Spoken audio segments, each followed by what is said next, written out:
Thank you for watching DrydenWire Live, presented by The Dot Coffee. My name is Ben Dryden, and today I'm being joined by my father, Washburn County Lame Duck Sheriff Terry Pound Sand Dryden. Quack. And Barron County Sheriff Chris, don't hate me because I'm beautiful, Fitzgerald. Today's chat with our guests is an online community question and answer, so if you have a question for either or both of our guests, post that in the comment section. Our giveaway today is a $25 Amazon gift card. To qualify for a chance to win, simply share this Facebook Live video. A random person will be selected and announced at the beginning of our next DrydenWire Live. So the proverbial lines are open. Let us know what questions that you have for our guests. In the meantime, we're going to be doing something a little fun to kind of kick this off in our first ever Sheriff Off. Sheriff Off. Yep, thank my sister-in-law for coming up with that name. So well, thanks a lot, Christina. Yeah. So I'm going to give you both buzzers. Oh, that'd be cool. yours. I got a purple one. Okay. There you Yeah.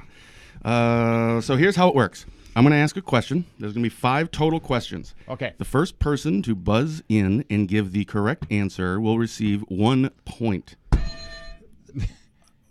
Barron County Sheriff's Department's better. There, we've Okay. solved the mystery. So we're removing 1 point automatically from Chris before we even start. Hey, I got a question. He's younger and his reflexes are quicker. You know, it's funny because when I bought those last week, it said for ages 3 and up. Then it works. I'm a senior citizen. Here. Come on. I'll start banging hair. Yeah. All right, so Yeah, here's you the- have to move back. All right.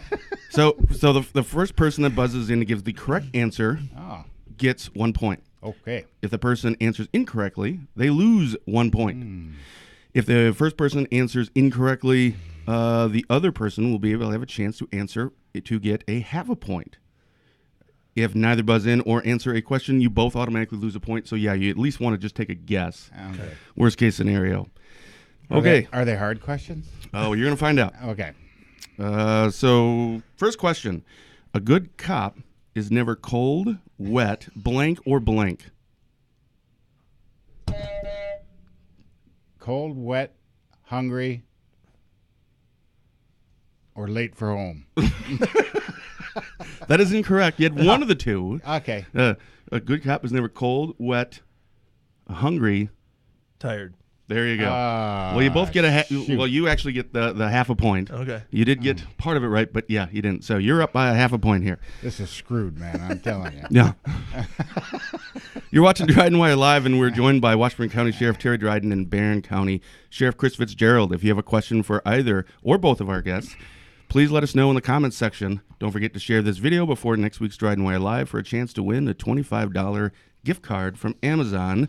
And while we're waiting to see if anyone has any questions, we're playing a little Sheriff Off where they're going to answer 5 questions. We already have one in. And, Chris, you're up a half a point. I got another answer for that first question. Never late for the opening of the donut shop. I hope people ask questions soon. Please ask questions out there in the world. All right, number 2. and Question hurry. number 2. Blank are the leading cause of crimes in northwest Wisconsin. Bad guys. We're going to give that to you. The answer is criminals. Criminals are the leading cause See, of and crime. I was going to say something like meth, or something like that. No, that would probably be like the correct, the right answer, but it's not the correct answer. All right. He's 1.5 points up on you already. Oh, crud. All right, so the fine for 5 miles an hour over in a 25 mile an hour zone is $149. that is incorrect. 163.50. I'm actually going to give it to you because the correct answer is I don't know, but you sold it because I don't know. That's Go with the could be 50 right. cents. Yeah. Well, you didn't tell me I had to bring a statute book with me. When's the last time you wrote a speeding ticket? Actually, Oh, a that's couple good. weeks ago. Yeah, I didn't write them. I have my guys write them because of the computer. But it was a lot faster than 5 over, let me tell you. I think the last one was $212 or something. All right, so we're 3 in, and Chris is up on the Sheriff Off. 2.5 points to nothing. At Barron County. All right, so here, number 4. What is the likely sentence for a person charged with a 5th offense OWI? 40 days in jail and 5 years probation. That is correct. Probation and a few days in jail. Yeah. Well, we know the courts, you know. I mean, that's the way it is. It is what it is. Okay, so then the fifth, so it's 2.5 to 1. So I'm going to make this one a 3-point question. Ooh. So if you get this right, Okay. you're going to win. I'm going to win. Blank is the number of drinks most drunk drivers say they've had when they. Oh, Two. Two. I only had a couple. As he falls out of the car, he only had a couple. I feel bad for the person who really did only have two. Two. Yeah. Like two. All right, step out of the car. But I did. I just had two. Or it's a couple. Those people never get arrested because No, they've only had two. Yeah, that's right. Only a couple. You're watching DrydenWire Live, and we're joined by Washburn County Sheriff Terry Dryden and Barron County Sheriff Chris Fitzgerald. If you have a question for either or both of the guests, please let us know in the comments section. Don't forget to share this video before next week's DrydenWire Live for a chance to win a $25 gift card from Amazon. So now that you're actually both here, we've never actually had, we've had you on. Actually, I think actually this is your 5th time. You were a 5-time guest now. First time in studio. Wow. 2 of those you were with Brian Cole. Yep.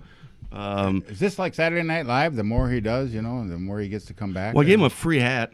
Oh, well, there you go. It says DrydenWire on it, Yeah. so it's really just more promotion for us. Yeah. But 5 times. Wow. yeah, you can take the buzzer. Yeah. No, you need it for the All next right. game. Might be another game here All right. next week. So if you have any questions, please put those in. I already see one question in, but I have one I want to ask since I have you both on. All right. How often do the two of you communicate? For not just for there's a situation where you need to call someone and maybe there's a SWAT take and you send a couple guys. But as a sheriff, I mean, who do you talk to? And I'm assuming it's each other. So how often do the two of you communicate for counsel, for maybe some advice? Well, actually, not lately, but I know initially, well, even when I was first sheriff, we always asked other sheriffs when we got a problem, especially personnel issues, you know, and like, okay, what did you do about this deputy or this person who violated something? The conversations with Chris and I, and we cauckled occasionally on the cell phone or something, but I guess I can't remember the last time I talked to you on the phone about any particular issue. Obviously, when we got our combined SWATs or they're going out, we're probably right there actually. Right. But other than that, I don't. But we talk as sheriffs. We may not talk directly, but as sheriffs, we have a network. Right. Obviously, and we ask a question Email. about whatever. Yeah. It could be anything, you know, from jail issues to dispatch issues to hiring to laws to county board issues. And so that is a communication that happens almost daily across the state of Wisconsin with all 72 sheriffs. And because somebody's dealing with something or someone has a policy on X, instead of reinventing the wheel, we talk all the time. And I know Terry, with all of his years of experience, is very instrumental in that. And I, as only having 10 years, is welcome a lot of that information. Well, in 10 years, and now with you being, you know, you're going to be, what, how many days into your... About 100, a little over 100. A little over 100. Yeah. And that'd be, you're wrapping up your 28th year. Yep. And then there'll be new sheriff in Burnett. Doug Morotek has only been there for, what, a year and a half when he was appointed. Pete Johnson and Polk is done. So you are now kind of Northwest Wisconsin. Yeah. You're the guy with the most experience. Goes to Ron Kramer in Eau Claire, then it gets to me, and then up to Douglas County. He's got probably a few more years. Hey, I don't remember how long Tom's had. Yeah, Tom's got Sheriff a few Dahlbeck. years. Yeah. You're watching DrydenWire Live, and we're joined by Washburn County Sheriff Terry Dryden and Barron County Sheriff Chris Fitzgerald. If you have a question for either of our guests, please let us know in the comments section. And we have one question, and this is from, all right, let me put it on the screen if I can. Gene Hutchison, for Terry Dryden. Where is William Baugh located at this time? He's in the city of Spooner right now. Exact location, I'm not sure. I know he was released from jail we released him last week sometime, or maybe this week. I'm sorry, this week. So they released him back out into the community, and of course they're monitoring him very closely with ankle bracelets, so they know where he is all the time. When you say they, who's they? Probation parole, sure. Sex offender registry folks. They're monitoring pretty closely, and we are as well, and especially Spooner PD, obviously, because they will deal with that more than anybody will. And all I can say about William Baugh is that he is likely to reoffend. And so we just want to caution everybody. You need to call us if you see something, or says Not something just weird. see him. Not just see him. Any kind of issues where surrounding him, you need to call the local law enforcement. Should they call Spooner Police Department? Well, they can, or they can call 911 if it's emergency, obviously, or you can call 4720. 468-4720 is our dispatch, and we relay all information to Spooner PD officers. Because if you call Spooner PD, it might be forwarded to us anyway. Oh, sure. It all depends on their time and if they're there at the office. So that was a good question. Thank you very much, Gene. Chris, the rain, how much did it hit you last night? Yeah, we had one road wash off on this side of Barron County, on the north side of Barron County, over by the reservation outside of Cumberland. There, we had one county road wash out. We had a large house fire. A house got struck by lightning. About $1.5 million house. Holy cow! Burned right down to the ground. Ouch. It was a large house, business owner in Race Lake, and just a great guy and pillar to the community. And they were out of town, luckily, and. Yeah, so that was we had a couple house fires last night, another one outside of Cameron where a house started on fire. They were able to save that one. We had a roof blow off in New Auburn on the Barron County side of the Barron Chippewa line. Yeah, you had some pretty good winds then, huh? Yeah, that New Auburn was about the line. Was it? We didn't have any winds this side of it, but we had a lot of rain, a lot of lightning. A lot of lightning strikes, a lot of alarm calls. You know how they happen when alarm go off. Yeah.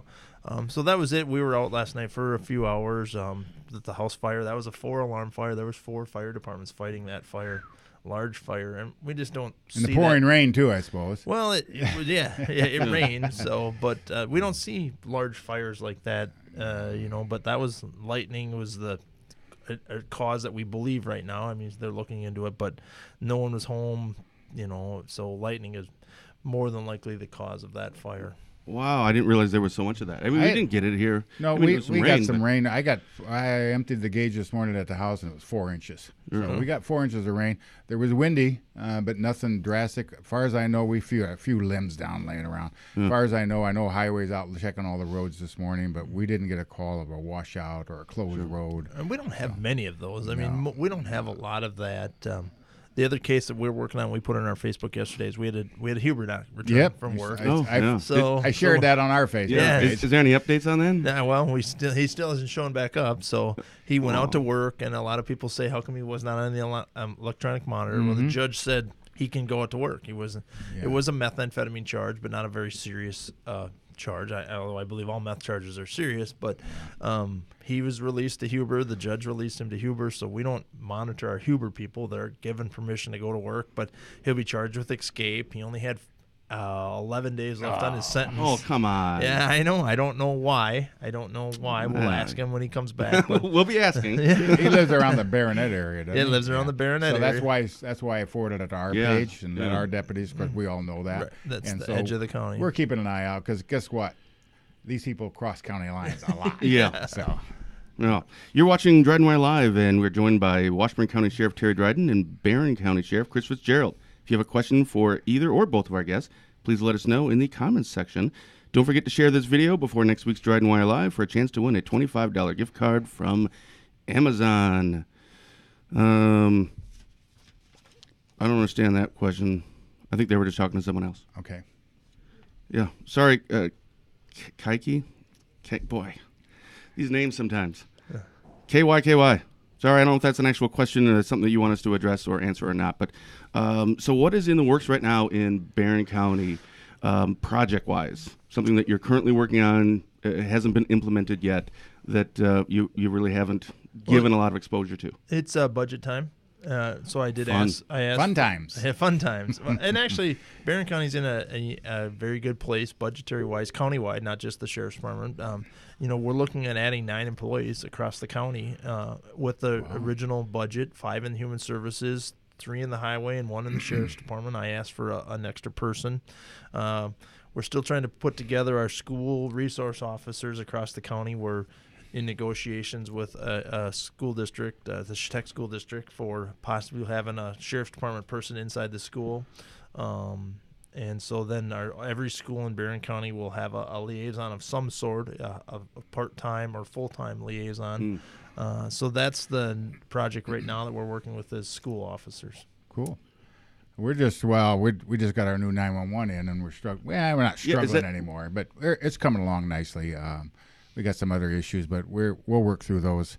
I didn't get we as well. Washburn County, the county board has done really well. We're pretty solvent. Washburn County, obviously, we always want more money. Right. Who doesn't? Highway wants more money. Right. They need to do more roads and so forth. I didn't ask for any people for this year.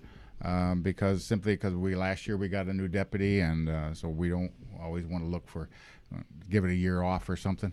But we got a new deputy. We got our juvenile officer back in gear, and he's doing a fantastic job. Josh Chrisman, Deputy Chrisman, is going around, and he is we don't have school liaison officers. We have a juvenile officer that covers all 5 districts, all 5 schools. So we don't have an officer in the school all the time. I compliment Chris being able to do something like that. Maybe they're not going to be there all the time, though, but some kind of relationship. And I had a comment from a lady the other day that her son was not attending school like he should, but he wasn't reaching the level of truancy. Yeah. But the deputy went and had a little chat with him. Jeff went and chat with him and straightened him out, and he's back in school. And we don't have to drag the parents in court. So those are the kind of things we're looking at. Yeah. And then Josh is working on trying to come up with a meth program for our younger kids to start. We have Counteract. I'm assuming to not do meth, right? Yeah, not like right. You got a nice meth program. Not. This is the good stuff. Here's how you tell if it's good or not. Yeah, that wouldn't be a good idea. So we're doing well, and he works well with the local PDs because Northwood School is the only one that's actually in the county that is not covered by a local police department. So Spooner has Spooner PD, Shell Lake, Birchwood. I didn't know that. Yeah. So, but we still go there because the truancy program we like to handle by one officer because with the courts, the judge likes that when there's one officer, it's consistent, always consistent. So that's really what it is. We have some laundry projects. We're going to do our own laundry in our office in our jail for the first time in 28 years. Why? Because it's cheaper. We're going to put in our own laundry room, which will start within the next couple weeks. They'll save us about $30,000 a year. Nice. So we're going to do our own, and we got the staffing levels in the jail to do it now. Are you both comfortable with your current staffing levels? Can you speak to that? Yeah. I mean, assuming you'd always want more. Yeah. Yes. But obviously, there's a line between oppression and just being comfortable. Are you content right now that you're able to handle all of the issues that are facing your county with the number of staff that you currently have? And that's why I asked for one more. I just want to reduce some of our overtime because, one, people don't like working as much overtime as they did 20 years ago. Wait, why? I don't know. I just don't. I think there's so much more. Myself and 2 children, and they're involved in a lot more. There's a lot more opportunities for our kids, and as a parent, you want to go to those opportunities. Yeah. So I think there's a lot more opportunities for kids than there was 20 years ago. I mean, I played a little hockey, a little basketball, but I played Saturday mornings, or Saturday afternoons. Now my kid can play hockey 4 nights a week in a different team from Eau Claire to wherever. So. And my daughter plays basketball all over. And so I think there's just a different opportunity. So I was trying to reduce overtime, and that's why I asked for one person. But, I'm very comfortable with our current levels. And if we can keep them at that level, we always seem to be hiring a jailer, a dispatcher, a patrolman. Sure. But and that's never ending. Right. It's never ending. Our staffing levels are, the patrol especially, we still need patrol. But we also understand the tax base and the tax dollars and the tax levies. We understand that. But we're maintaining. Our difficulty is when somebody's gone for a long period of time, a deputy gets hurt or something. It's straight overtime for me. Mm-hmm. Because when I lose a patrol officer for a sick day or vacation, I have to fill it, and I generally fill it with overtime because we don't. It's hard to find good part-time people that would stick around long enough. You train them up, and then they go find a full-time job somewhere. So. Yeah, we're okay. The jail's okay. We could use some more. I'd love to have another drug investigator, another general investigator. Unfortunately, you do that, and guess what you do to your jail? You feel your jail, but that's our job, So the jail is overcrowded. We got a lot of them. We ship out a lot. Right now, we got more shipped out than we have in house in our jail. We shipped out. We got 25 out in the counties, your county, Polk County, Russ County. We're using right now. So. And how many people do you have on staff right now? I have 78. And I got 40. Yeah. That's with jail staff and everything, and admin and all that. Yep. So we got around 40. And I'm at 78. And so, and every time we come on, or you come on the show, we always end up talking about meth in some way, shape, or form. Yeah. Is there anything there that you've been seeing lately? I thought it said something about they were now taking meth and putting it in pill form. I don't know if you've heard about that. I saw a news story on that a couple of months ago. We're not that technical. We just like to smoke it and inject it. Shoot it, smoke it, or shove it up your nose. We're simple. Yeah.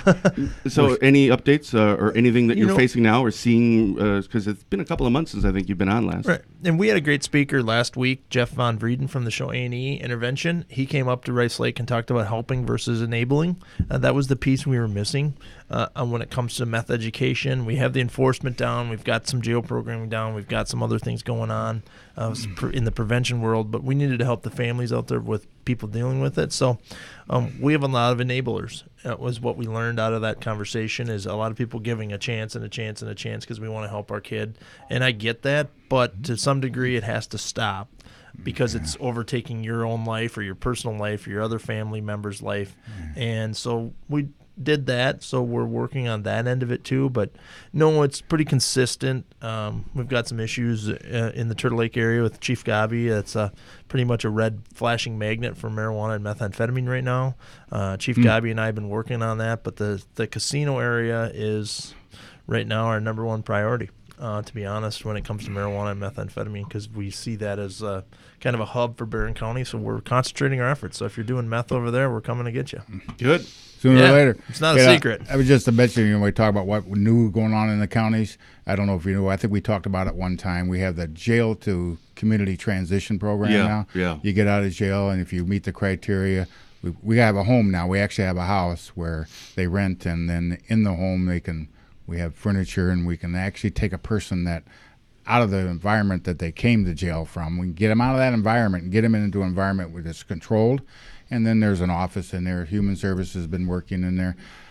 So that has actually started. We had one individual go into the transition home the other day. So that we're really excited about that. And that's coming out of Human Services. And my chief deputy, Mike Richter, is the one that's been working pretty heavily with Jim LeDuc on that. And the Human Services. So we're excited about that because we can't, like Chris knows, we can't arrest our way out of this program. Well, speaking of that, actually, that was a question that was just from Representative Romaine Quinn. Hello, Chris and Terry. Hey, Romaine, how are you? Meth is obviously the number one issue you face right now, although you can't arrest your way out of this problem. Can you comment on how important the DA's office is in your fight against meth, how this has improved Barron County, and whether or not additional ADA position will help? Sorry, Terry. Hopefully Washburn County can get an additional prosecutor next budget. Yeah, we need one, really. I think you meant to put a wink or something. Yeah, after I know, that, right? I got it, Romaine. I got it. So the question then from Representative Romaine Quinn was regarding the fight against meth and how important the DA's office is in that fight.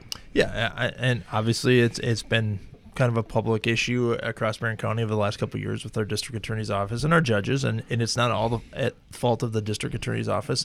We've had to educate our judges about this issue, and that's a tough conversation. The judge is the ultimate authority, and for me as sheriff to go in and say, hey, judge, I don't like what you're doing, it's a tough conversation. But when you build relationships with whoever it is, the judge, the sheriff next door, whoever it is, you build relationships with that, and I got to thank Romaine for being a leader with us in this meth problem. He's brought funds and resources to Barron County in northwest Wisconsin to help us with the meth problem. So I thank Romaine for that, and we're having a meth town hall in October with Romaine and Senator Ron Johnson is coming to Barron County to talk to us. He wants to learn about the meth problem because all of a sudden Milwaukee and Madison have this meth problem and they don't know what to do. I didn't know that finally. They should talk to us up north. Yeah, no kidding. I know they had the heroin and the opioids, but I wasn't aware that they're starting to get meth now. Actually, there was actually more meth cases. The Wisconsin Crime Lab processed more meth cases last year than heroin cases for the first year ever.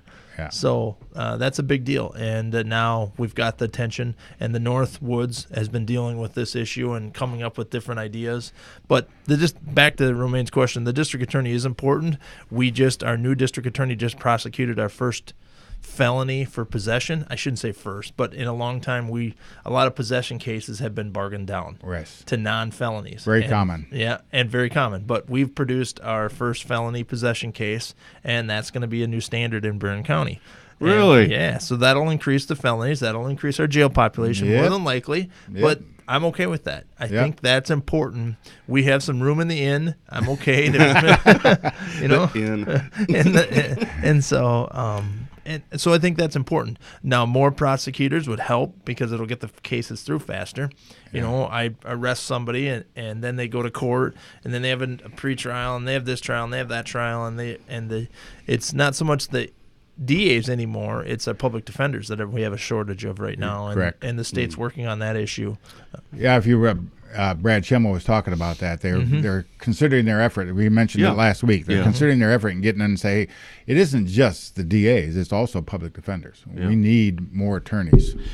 You're watching DrydenWire Live, and we are joined by Washburn County Sheriff Terry Dryden and Barron County Sheriff Chris Fitzgerald. If you have a question for either or both of our guests, please let us know in the comments section. Don't forget to share this video before next week's DrydenWire Live for a chance to win a $25 gift card from Amazon. So back to that question or that topic, you must have had to sit down and have a conversation with the district attorney's office. That, of course, you're now going to start doing that. What was the feedback that you had received when you had that conversation? I mean, they had to be on board because obviously I don't have the authority to do that. Right. I can arrest them for all kinds of felonies. If they don't charge them, it's just spinning the wheels. And so we don't want to spin the wheels in Barron County. And what we showed both our district attorney, Brian Wright, our new district attorney, is doing an unbelievable job, and so I can't thank him enough for his support. He's got the attention of the judges. I've met with our judges.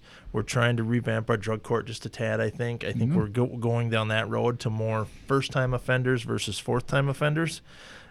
I've said it before, if you're a 30-year-old male, single on meth, you're probably going to go to jail. If you have a kid and we can save Human Services some money, we're probably going to go that route and give you some help. We're trying to help everybody, but obviously we just can't help every single person. So we need to go after some of our moms and dads that have kids and work with them to try to help them with their meth issue. And we're trying to do that with first offense rather than fourth offense. And they have to have the willingness to be helped. Right. And that's one of the kickers. And a kid helps that. When Yeah. you have Oh, when you yeah. put that kid in. Yeah. If you're a 30-year-old male with no kids, and what do I have for leverage? We don't have any leverage. Jail, but sometimes jail is okay. You don't care. It's 3 meals a day, and but How many do you anticipate? How many of these first offense meth cases? I mean, I'm sure that had to come up. Like, okay, so what are we actually talking here? Are we talking like 10 a month? I would like to see 10 in our drug court. Now, drug court can take up to a year, but I'd like to see 10 first-time offenders with kids in our drug court program or some kind of diversion program. And Brian Wright, our new DA, has got some diversion expertise out of Eau Claire. And Eau Claire is the leader in diversion when it comes to this. Eau Claire in the state of Wisconsin, maybe sometimes in the nation. I think Sheriff Kramer and his crew down there, and Sheriff Kramer won't take the credit. I know that he's got a big group of prevention people on it, but he's a big role in that. So prevention is key, and diversion is the new word. Diversion. I want to remember that. And next time you're on, I want to talk to you a little bit more. How that's actually going. We have a question here from Cynthia Cowell. In the case of a repeat felon, controlled substance, can physiological eval and treatment not be ordered? Just kind of a backwards way of asking, but can you order treatment? Right. In the case of a repeat felon, for a controlled substance. Demanding it and having them want it comes back to that question. There's just not a lot of treatment for meth. No. So that's the other issue when it comes to diversion. We talk a lot about diversion, but there's not a lot of diversion programs for meth. Oh, I suppose. There isn't. And the judge can order anything, but if it's not available, what do you do? Sure. And the cost of it, and very costly. 30 days is not enough. No. You can go to a heroin and be 30 to 60 days for some heroin treatment. Meth is long 9 months. To a year or better. Yeah. Before they start to grow back, your brain cells. Takes a long time. So that's something I guess I didn't realize, that there are. We talk a lot about the transition, the helping these people when they're already in jail, and a lot of these programs. But do they have to agree to it? It can't be forced, right? We don't force any of our programs. They have to want it. Any program in the jail, we don't force. We use that as a tool also because a lot of people want to get out of their cell, and that's fine. I have over 40 programs in our jail. at some certain time during the week. There's over 40 programs in the Barron County Jail, and we allow the Washburn County inmates to take part in that when they're down there. So sometimes we trade inmates because they're in a program, and we want to continue that. And we were lucky enough to have space. You don't have as much space. When they built the Barron County Jail 14 years ago, they added 2 classrooms. Perfect. Yeah. Who thought of that? I don't know. Yeah. And they didn't cut it out. Yeah. So we have 2 classroom space to allow us to put inmates in there and have classrooms. So. And we could not physically hold 40 classes or 40 different programs in our jail. We got one multi-purpose room that's used for everything. Attorney visits to 8 GED classes to AODA classes. So we have lots of classes, but we can't support 40 programs. We'd love to be able to do it. We just can't. You're watching DrydenWire Live, and we are joined by Washburn County Sheriff Terry Dryden and Barron County Sheriff Chris Fitzgerald. If you have a question, please put that in the comment section below. Don't forget to share this video before next week's live show for a chance to win a $25 gift card from Amazon.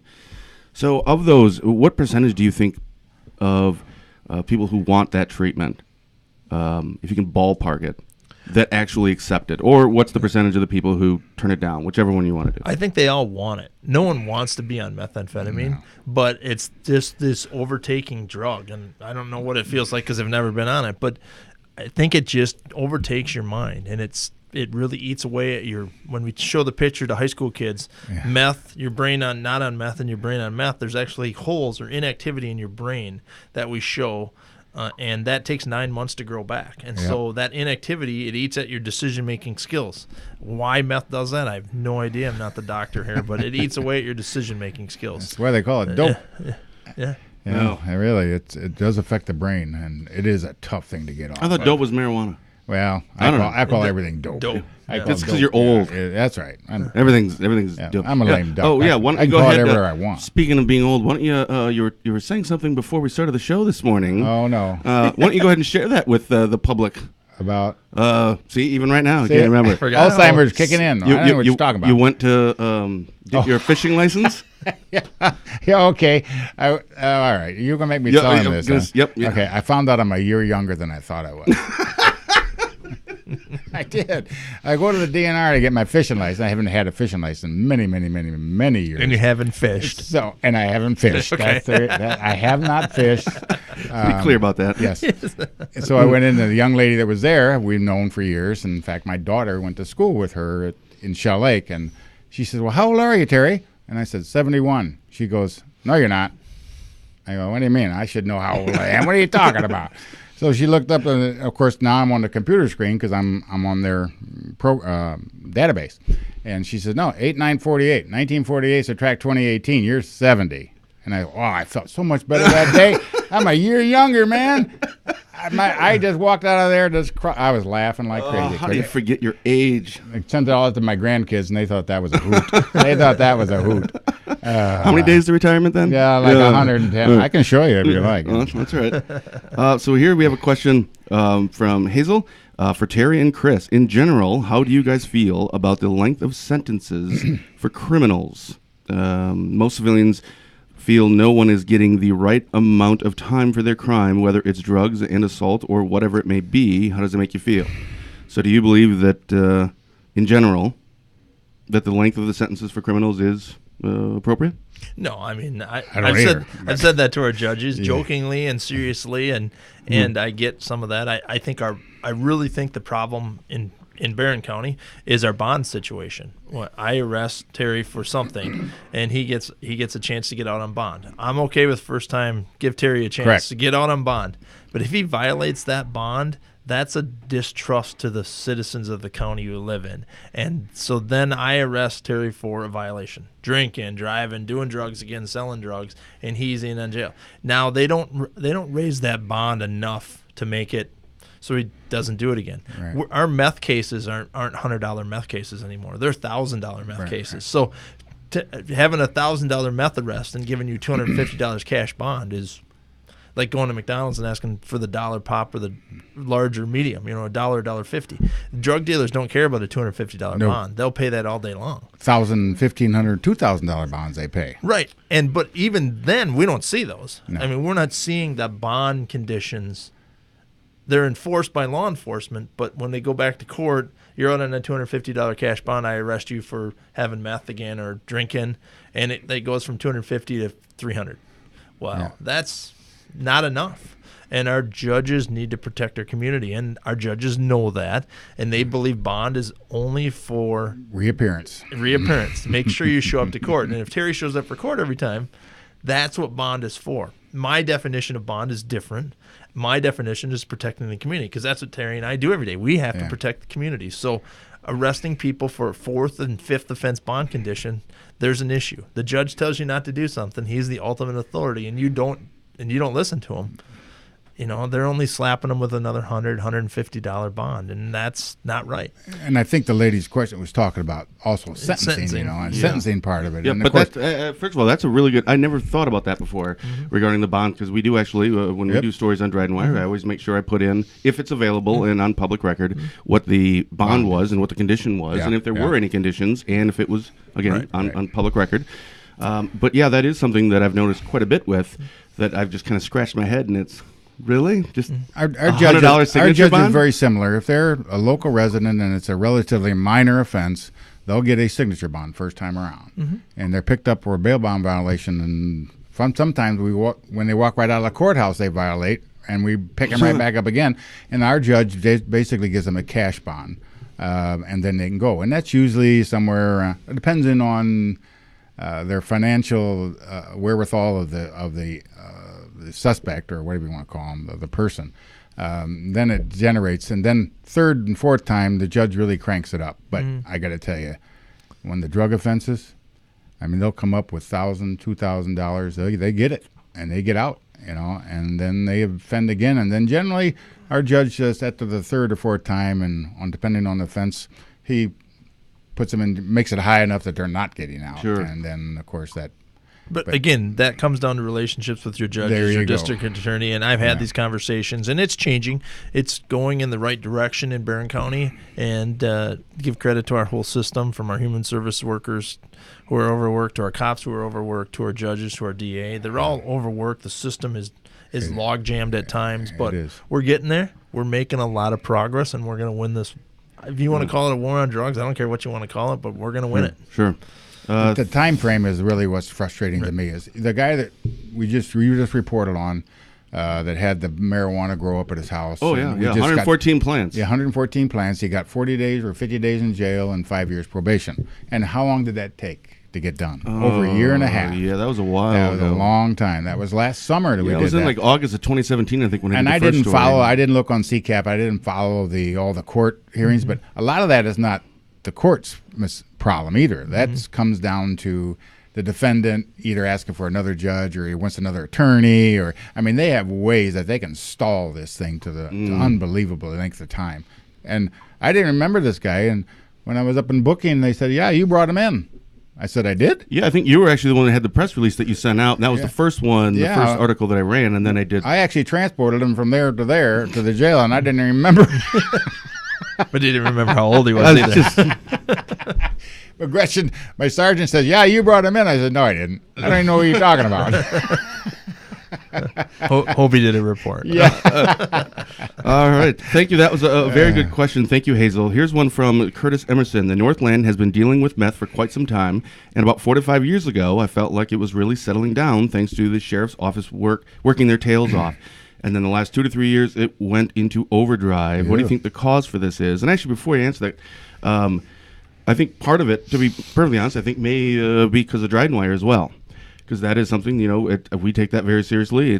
I still live in the community that we report on. And, yeah, if that's a serious thing, we do quite a few stories about issues that were when facing meth. But these are all the stories that they've already been busted. My question is if we didn't really hear about it 5 years ago, why not?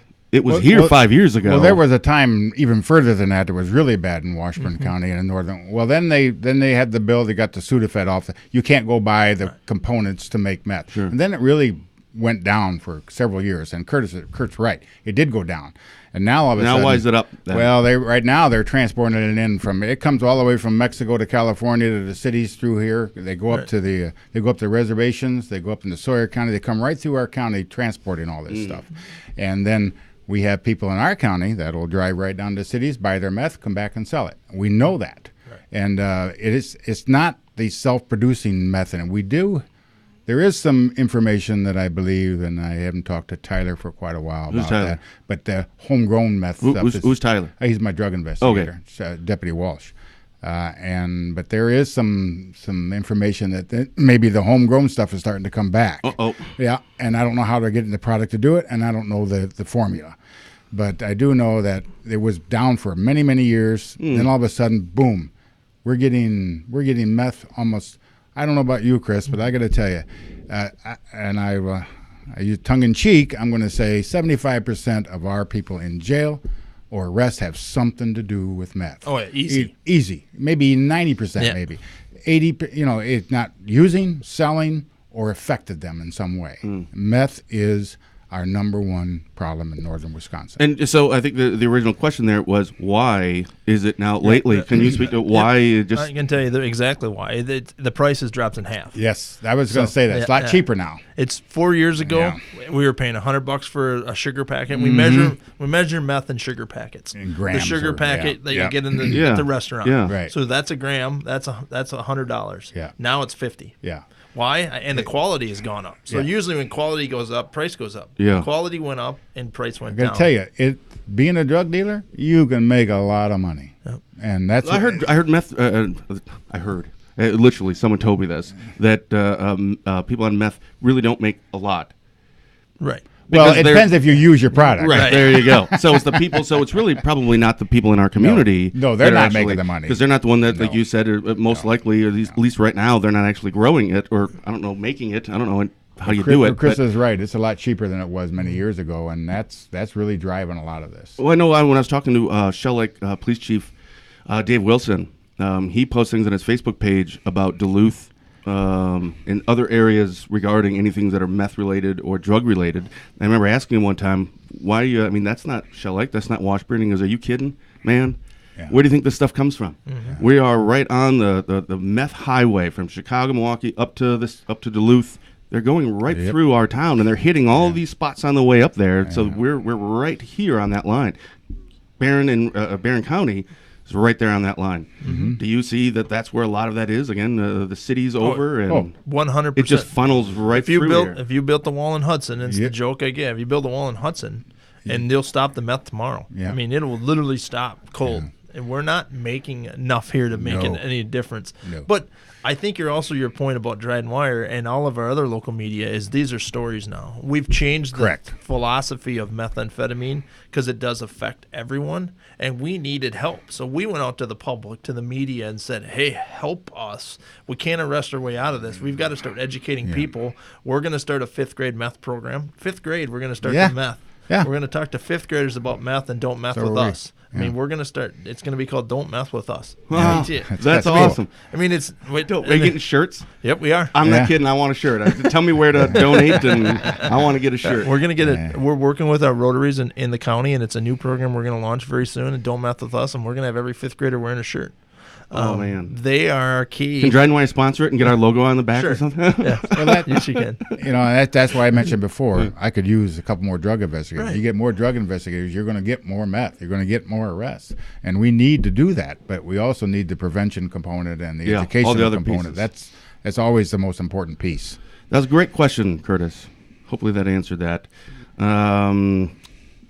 Cynthia again has another question. Has bath salts fallen off the radar as an issue? I still don't know what a bath salt is. Can you tell me what a bath salt is? Go ahead, Chris. I don't even know myself anymore. What is that? It's a synthetic drug. It's not. We call bath salts fake methamphetamine. Yeah. There's and there's also fake marijuana. Just what do they call that? K2. K2 is this. So it's the equivalent. It has nothing to do with marijuana or methamphetamine. No. It's a chemical they spray on a leaf. Yeah. And that's what it is. It has nothing to do with marijuana or methamphetamine. None of the ingredients are the same. It's just fake stuff, and it does something different to every one of our bodies. If we were to all smoke marijuana in here, we'd all act the same. If we all did bath salts or K2, it'd be different. It'd be a really good show. It'd be great. We'd be hitting the buttons all the time. we had a case a while back for bath salts, but I haven't seen that. And why is it called bath salts? I don't know. Somebody dreamed it up, I guess, when they come up with it. It's just a different code so that if my parents are sitting in the room and I want to talk to you about a drug case, I can say, hey, did you get any bath salts? And they're like, oh, what are they talking about? They should do something a little more clever, like homework. Hey, did you do your homework? Isn't it crystallized? Doesn't it look like bath salts? It looks like meth. I don't know what bath salt looks like either. Yeah. So. It looks like meth. I mean, they made it look like meth. Right. K2 looks like marijuana. Right. It's a green leafy substance, but it's just a leaf with chemicals sprayed on it. Cool. And I'm assuming a lot cheaper. No, No, well, I wouldn't say that. no, I No? don't. It's just chemicals. It's like going to your closet and mixing Drano and Windex and a bunch of things together and spraying it on a leaf. But it's more it's more technical than that, obviously. Yeah. But Well, I was going to say. it's similar, but it's You can deadly. tell. You can tell we don't make dope or Yeah, drugs. no. So I don't know what you're talking about. Well, the question was, is that Yes, has it's this fallen gone. off the radar? Yeah, well, it hasn't. We always have it on our radar, but there's none around. It used to be able to buy at every pawn shop in Northwest Wisconsin. It's now illegal to possess. We don't have it. It comes from China if we do. Okay, that was a good question. You are watching DrydenWire Live, and we're joined by Washburn County Sheriff Terry Dryden and Barron County Sheriff Chris Fitzgerald. You can tell that they're sheriffs because they're constantly checking their phones. Yes, we are. If you have a question for either or both of our guests, please let us know in the comment section. Don't forget to share this video before next week's live show for a chance to win a $25 gift card from Amazon. And Hazel has another question. It is, didn't Wisconsin pass a law regarding multiple OWI/DWI offenses? I don't think we have DWI in Wisconsin, do we? It's OWI. It's just OWI? Operating while intoxicated. Yeah. Why are we seeing these repeat offenders with not just one or two prior, but many with 5 or more? Can we do? What can we do to help with this and help these people off the roads? I do believe there was something like a year and a half ago they passed. Like the fifth offense is now. Well, they made it's felonies. We're at 4. Is it 4th now? But now it is. That's what she was referring to. But now also, if your first offense and somebody's under 16, that's In a the felony. car Sure, in sure, the car, sure. that's a felony. She's right, and we do have a lot of 5, 4, 6. We had an 8 offense. Yep, I saw those. Yep, I just and put one up this a morning lot of- that someone a lot got of those sentenced. people are going to our ID. What do they call it, Chris? IDIP program. Intoxicated drivers something program, and it's handled by our community service folks for the courts. But anyway, a lot of the people go to that, and they're on it for quite a long time. And of course, they're monitored, and they have to blow in a machine and all this kind of stuff. So we don't see a lot. We do see quite a few of them come to jail for it. But if they're willing to get help, the judge will give them the help, and then we'll give them the opportunity. And then if they fail that program or leave the program, then obviously they're coming back to jail. Sure. But as to why we're getting more and more of those things, well, for one thing, our deputies and our officers are better at knowing what an intoxicated driver looks like. We have, there's certain criteria they have for when they see a car weaving or. But now we're getting a lot of the drug stuff, the drug driving. We got one yesterday, drug driving on 53. He was going on 4-lane highway. He was going from white line to white line, and some lady called in and followed him. And with her flashers on because he was that dangerous. And the state patrol happened to be close, and we put the message out, and they stopped him, and he was drug driving. He wasn't drunk. He was using dope. So we're getting a lot of that. Okay, what about you? Well, what can you do to help? The sheriff position is obviously elected. We're elected. We're Democrats or Republicans, which I don't believe you should be in the sheriff's race. I agree. Judges aren't okay, but we've become very political, and I don't like it. Yeah. But our DA and our judges are just as political, but people don't ask them questions, or there's usually not a contested race or something like that. But we need to hold our DAs, our judges, our sheriffs responsible for this issue. This is a system issue. That's the only way you as voters have a say. So when a judge, a district attorney, come up for election, sheriffs come up for elections, these are the tough questions I expect to be asked, and Terry expects to be asked, and we are asked, and we're ready to answer. Obviously, we don't go on a live show. We don't have a script here. These are questions. I want people to ask these kind of questions because that's the help I need as sheriff, because I think we're doing everything we possibly can in law enforcement. We need help above us, and that's our district attorney, our judges, our programming, county boards. When a judge or a district attorney or a sheriff comes in to ask for money, go to that county board meeting and support law enforcement Right. and say, you know what, I don't want an 8th offense drunk driver. My kids are too important. Our schools need to be safer. Whatever the issue is, hey, be involved. That's what people can do to help us, and that is the number one thing we can do. And also call 911. We talked about, you see whoever you guys are talking about, I assume it's that sex offender or whoever it is, dial 911. If you see a suspicious car on the back of your property, dial 911 and let us know. Maybe you'll stop a daytime burglar. Most of our burglaries happen during the day. Correct. People call at night.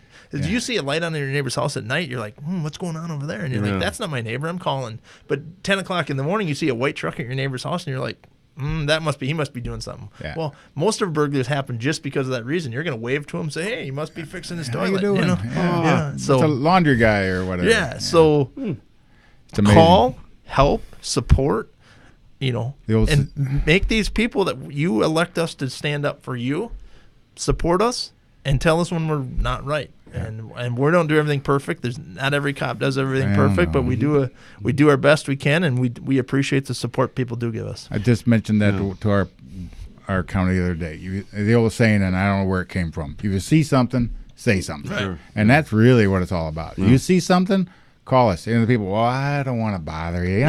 It's 2 in the morning. I said, well, 2 in the morning, we got guys out there all the time, and we got dispatch out there all the time. So we don't worry about bothering us. Call us. Yep. That's awesome. Well, I know I've tried to reach out to some of the district attorney's offices, and some of them are more willing to speak with media. And all my phone conversations, and anyone that I've ever talked to knows this, are 100% off the record. It's really just kind of background, understand, have a question. If I need a statement or I need a quote, I send it to an email, send it back with your answer. That way I can't screw it up. Copy, paste. Very easy. But some district attorneys that I have talked to, a lot of it really goes back to what we originally started talking about was the prosecutors, the staffing levels, where we've got to actually plead a lot of these things. So we just posted something this morning about a 4th offense in Spooner that was, I think it was 3 years probation, something else. But it's, I'm sure everybody wants to go to trial, but No, you can't. You just can't. So I think that probably plays into some of it as well. Well, Judge Yackel, we had a good conversation about that. I don't know if you saw that one, Chris, but Judge Yackel was here from Sawyer, and he explained all the plea thing and why they do it, and all that, and it was very good. It was a very good explanation of it. Yeah, we can't control that. Right. Because it isn't just the law enforcement being staffed. Right. No. Then you obviously you're going to need a district attorney's office that can actually prosecute this, and then potentially, like for John Yackel's situation, potentially even another judge, because they are so busy. And if you add more law enforcement, you're going to ideally get more arrests, and then that is correct. Then the more on the district attorney's office, which that means they're probably going to have to plead more things out. Yeah.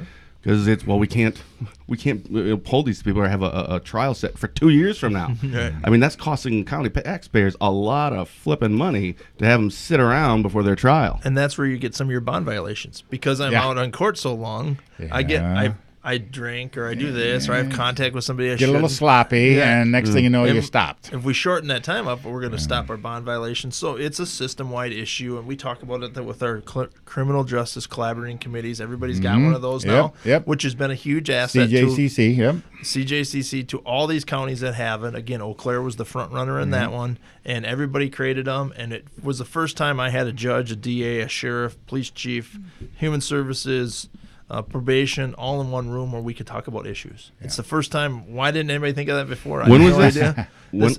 We have one now, and we meet every quarter. That's what we do. Every 3 months, we have a CJCC meeting, and it's the courts, the DA, the sheriff. And we talk about drug meth issues or court issues or supporting one another. Or if I add more cops, you're right, I'm going to clog the system because we're going to have more traffic tickets or whatever the answer is. So we got to talk about the system as a whole rather than our CJCC, and you're absolutely correct. That has really been a boon in Washburn County. Not only has it reduced our jail space, because you offer help to the people, especially the minor offenses, the first offense people.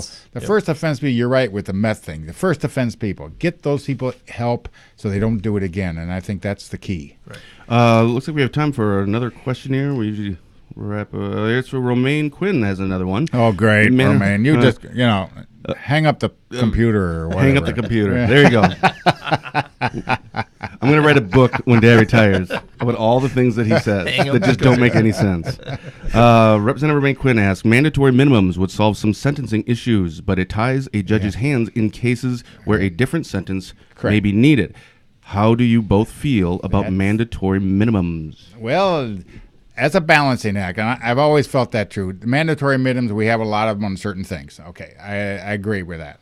Mandatory minimums placing the judge saying, you have to do this. There might be something in this defendant's life that or possibly can be helped, and by doing or changing the sentencing to do it, I think it's appropriate, although in some of these more egregious offenses, I think there should be mandatory minimums. Fourth, fifth, sixth offense, in my opinion. And there's mandatory jail time. Well, there's maybe not mandatory, but there's so many ways the courts can skirt around some of these mandatory minimums. Yeah, I agree. And you get to a fourth offense of something. I don't care if it's meth. I don't care what it is. Yeah. We've got to have something. Yeah. So then our judges don't have to take their life story into account. And I agree, you have to, but you've had 3 chances at fixing your life story. Right. So if you're going to continue to do that, then we're going to continue to do this. And so I think, and that's going to be maybe building more prisons or whatever that is. But you know what? We've got to do what's right, not what's best. Or popular.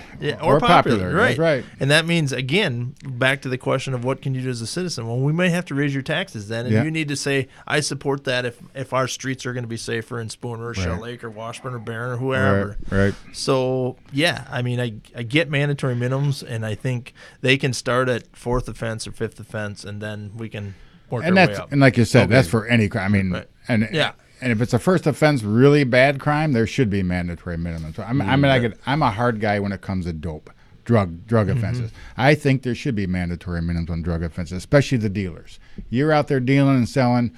I think you should go to jail for this length of time. I mean, I don't think maybe that's because I'm old and I don't know what I'm doing sometimes, but I think drug dealers need to be in jail or prison, off the streets, because I don't think drug dealers are going to stop what they're doing. Yeah. And that is my opinion. But there's no reason to, as of right now. But I like what you're saying, that it's mandatory minimums potentially when it's 4th or 5th on something. Right. But, 1st, 2nd, 3rd, let's have some leeway. Let's see if we can change that life story. Right. Let's give them a chance. But you remember now, mandatory minimums, guess what that affects? That in your jails, but now you're talking the prison systems. Right. And the prison systems are already overwhelmed. And so that's where you see, so even getting mandatory minimums through the legislators is difficult, very difficult, because public defender attorneys will come up before the committees and argue against it. The DOC may argue against it. Some local law enforcement may argue against it. So it's tricky to do, and Romaine could probably answer that question more than anybody. But it's hard to get mandatory minimums through the legislators unless it's a really anything to do with kids. Offenses to kids. That's a really easy one because everybody jumps on board with that. What was the 3 strikes and you're out? What was that about? Remember that? Boy. I remember hearing about that a long time ago, but that was. I don't remember. I think I know. I don't know if that's even in play in Wisconsin anymore. Is it? I've never seen anything. Maybe it is.